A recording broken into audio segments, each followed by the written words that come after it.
Good morning students.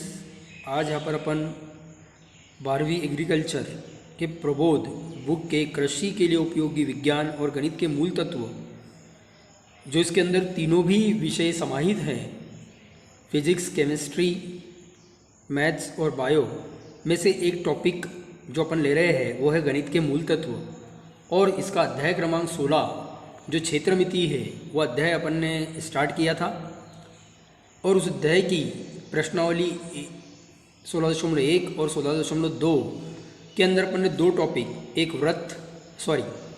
एक त्रिभुज और दूसरा चतुर्भुज, इन दोनों टॉपिक के ऊपर कुछ उदाहरण, कुछ प्रश्न हल किए और उसको पीडीएफ के माध्यम से स्कूल के ऐप पर भेजा। आज अपन इसका तीसरा टॉपिक जो है उसको स्टार्ट कर रहे हैं और वो तीसरा टॉपिक है व्रत। और तीसरा टॉपिक जो है वो है व्रत।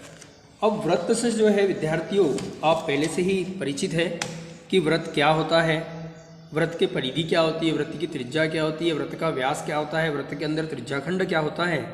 ये सब बातों से आप 10वीं क्लास से ही परिचित हो चुके हैं। फिर भी आपको मैं फिर से इस बातों को एक्सप्लेन करते हुए पुनः इसको समझाऊंगा और इनकी ज़रूरत अपने को प्रश्न हल करने में, उदाहरण हल करने में ज़रूरत पड़ेगी। इसके सूत्र भी आपको याद होने चाहिए। अब देखो व्रत क्या होता है। तो एक निश्चित बिंदु से समान दूरी पर स्थित बिंदुओं का समूह, एक निश्चित बिंदु से समान दूरी पर स्थित बिंदुओं का समूह। ये जो निश्चित बिंदु है इससे जितने भी समान दूरी पर बिंदु है, ये जो निश्चित बिंदु है इससे जितने भी समान दूरी पर बिंदु है, उन बिंदुओं का समूह या समुच्चय व्रत कहलाता है। ये परिभाषा अपने लिखाई है और 10वीं में पढ़ी है।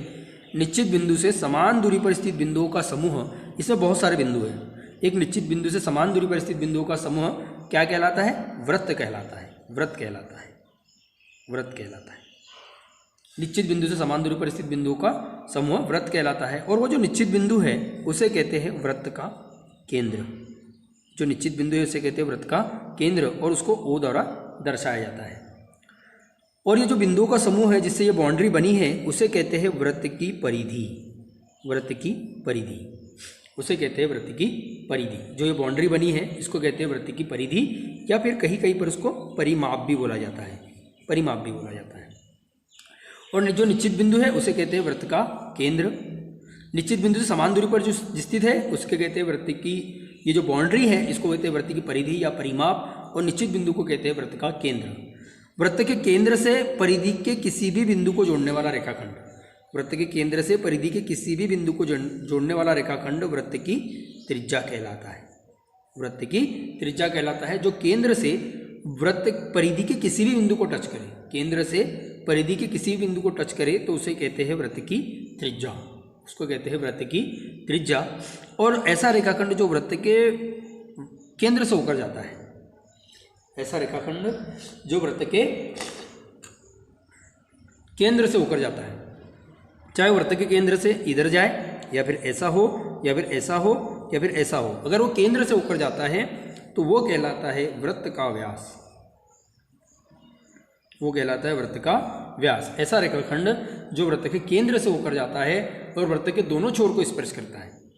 ऐसा रेखाखंड जो व्रत के केंद्र से होकर जाता है और व्रत के दोनों छोर को स्पर्श करता है उसे कहते हैं व्रत का व्यास। व्यास वो होता है जो केंद्र से होकर जाता है। जो व्रत के केंद्र से होकर जाता है उसे कहते हैं व्रत का व्यास कहते हैं। उसी प्रकार से व्रत के अंदर जो केंद्र से होकर नहीं जाता, केवल व्रत के दोनों छोर को स्पर्श करता है, उसे कहते हैं व्रत की जीवा। उसे कहते हैं व्रत की जीवा। अब इसके विद्यार्थियों कुछ सूत्र है जो अपन ने पिछली बार भी देखे हैं, प्रीवियस क्लास के अंदर भी। सबसे पहले होता है त्रिज्या। त्रिज्या जो होती है वो व्यास की आधी होती है। तो आर बराबर अपन लिख सकते हैं व्यास बटे में 2, तो आर बराबर लिख सकते हैं अपन डी बटे में 2। त्रिज्या जो होती है वो व्यास की आधी होती है। और व्यास जो होता है वो त्रिज्या का दुगना होता है। व्यास जो होता है वो त्रिज्या का दुगना होता है। तो डी बराबर हो गया 2 गुना आर। व्यास जो है वो त्रिज्या का दुगना होता है और त्रिज्या जो होती है वो व्यास की आधी होती है। उसके बाद अगला सूत्र आता है अपना वृत्त की परिधि। वृत्त की परिधि, तो वृत्त की परिधि का सूत्र होता है अपने पास C बराबर 2πr। आर मतलब यहाँ पर है त्रिज्या, परिधि मतलब जो उसकी बाउंड्री है, जिस परिधि को अपन परिमाप भी बोल सकते हैं, या C बराबर 2r की जगह अपन πd भी लिख सकते हैं। d जो है वो 2r के बराबर होता है। तो वृत्त की परिधि के लिए दोनों सूत्र ये भी और ये भी, दोनों सूत्रों से वृत्त की परिधि अपन ज्ञात कर सकते हैं। उसके बाद अगला होता है वृत्त का क्षेत्रफल। वृत्त का क्षेत्रफल, वृत्त का क्षेत्रफल होता है a बराबर πr²। ये वृत्त का क्षेत्रफल होता है। r मतलब यहाँ पर त्रिज्या, किसी वृत्त के अंदर कितनी जगह है, किसी वृत्त ने कितनी जगह घेरी है, उसे वृत्त का अपन क्षेत्रफल कहते हैं। और वृत्त के क्षेत्रफल को कैसे दर्शाते हैं, πr² से। r मतलब यहाँ पर त्रिज्या। ये तो वृत्त से रिलेटेड बातें हुई। उसके बाद आता है वृत्त का त्रिज्याखंड। वृत्त का त्रिज्याखंड, अगर ये वृत्त है, ये वृत्त का केंद्र है और दो त्रिज्या है, एक त्रिज्या OA है और एक त्रिज्या OB है, और इस भाग को अपन कहते हैं चाप। इस भाग को कहते हैं अपन चाप। तो एक चाप, जो चाप होता है वो चाप और दो त्रिज्या है, इनके बीच का जो क्षेत्र है, दो त्रिज्या है और एक चाप के बीच का जो क्षेत्र है उसे कहते हैं त्रिज्याखंड। त्रिज्याखंड। और वृत्त के त्रिज्याखंड का क्षेत्रफल, वृत्त के त्रिज्याखंड के क्षेत्रफल का सूत्र होता है θ/360 गुना πr²। θ/360 गुना πr²। और थीटा मतलब होता है यहाँ पर केंद्रीय कोण। थीटा मतलब यहाँ पर होता है केंद्रीय कोण, मतलब केंद्र पर बना हुआ कोण, उसको कहते हैं थीटा। थीटा मतलब होता है केंद्रीय कोण। थीटा मतलब होता है केंद्रीय कोण। और दूसरा होता है वृत्त के चाप की लंबाई। वृत्त के चाप की लंबाई, वृत्त के चाप की लंबाई तो होता है θ/360 गुना 2πr। θ/360 गुना 2πr, इसे कहते हैं वृत्त के चाप की लंबाई।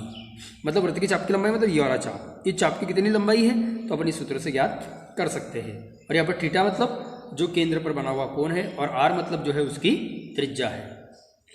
तो इसके द्वारा अपन जो प्रश्नावली अगली चालू करने वाले हैं, कौन सी प्रश्नावली, वो 16.3, उस पूरी प्रश्नावली को इस जो मैंने अभी सूत्र बताए उस सूत्र के आधार पर पूरा का पूरा हल किया जा सकता है। बहुत सिंपल तरीके से है। और इसके पूरे प्रश्न भी अपन ने हल करके मैंने आपको PDF के माध्यम से भेजे हैं। और अगर कोई प्रश्न नहीं आते हैं तो उसको मैं कल एक्सप्लेन करूँगा। पूरे के पूरे प्रश्नों को अपन हल करवाएंगे। जितने भी प्रश्न हैं उनको किस प्रकार से अपन हल कर सकते हैं उसके बारे में कल अपन डिस्कस करेंगे। इससे कुछ प्रश्न हैं, जैसे यहाँ पर अपने को प्रश्न दिया है एक, यदि किसी वृत्त की त्रिज्या 14 सेंटीमीटर है तो उसकी परिधि और क्षेत्रफल ज्ञात कीजिए। तो बेटा यहाँ पर अपने को त्रिज्या दी है, ज्ञात करना है परिधि और क्षेत्रफल। बहुत सिंपल है, बस परिधि का सूत्र लगा दो, क्षेत्रफल का सूत्र लगा दो तो आ जाएगा।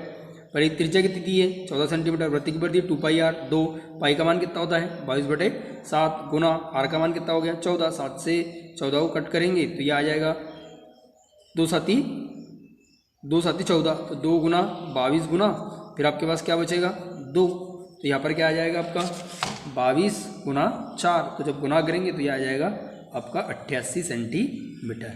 ये हो जाएगा वृत्त की परिधि। इसी प्रकार से वृत्त का क्षेत्रफल निकालना है तो क्षेत्रफल के लिए क्या सूत्र होता है बेटा πr²।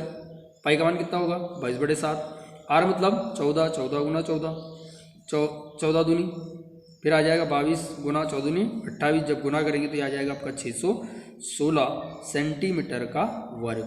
616 सेंटीमीटर का वर्ग ये जो है ये हो जाएगा अपना वृत्त का क्षेत्रफल। इसी प्रकार से उदाहरण नंबर 2 दिया है। ये जितने भी प्रश्न हैं इन सभी प्रश्नों को मैंने हल करके आपको PDF में भेजा है, आप बहुत आसानी से कर सकते हैं।